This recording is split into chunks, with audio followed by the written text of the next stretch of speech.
Hi friends, welcome back to my channel. Today I wanted to talk about how I navigate color as a colorblind artist. So in this video we have Beebo strutting his stuff on the fashion runway, modeling the big colorful grand finale gown and really owning it. So let's get into it. So for me, color has always been a struggle. I'm blue-green colorblind, or if you want the fancy word, I have trichotonomy colorblindness, which basically means I still see color, but my colors are a bit funky when they get to the yellows, blues, and greens, which to me has always been fascinating because those are my favorite colors. Having this blindness was very infuriating when I started my art journey, so much so that I would refuse to use color for years and only draw in black and white. But after a while, that got a bit depressing, and I even stopped drawing for a while. But with some gentle pushing from my sibling, they pushed me to give it a shot, and here we are.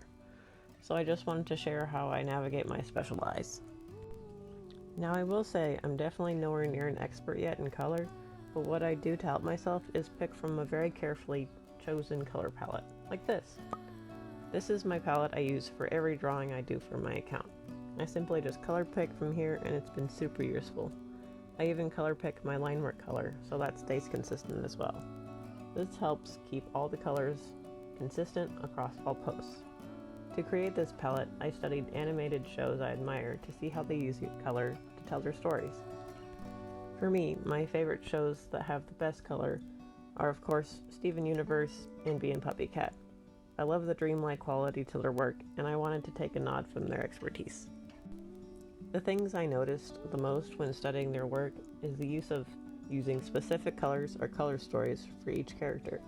Here's a little example of some of my other characters.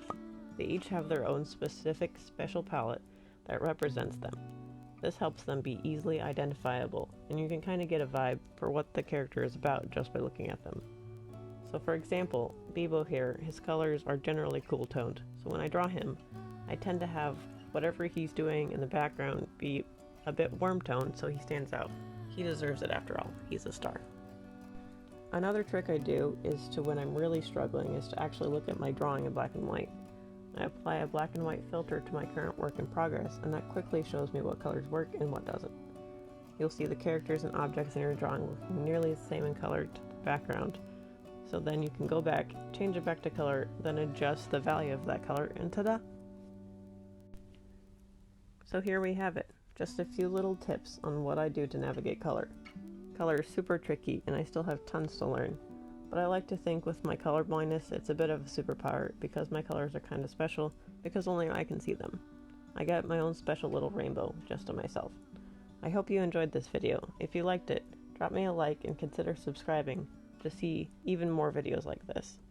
Also check out my Instagram, Froggy Sprout, where you can see even more of my characters and their adventures. Thanks for watching.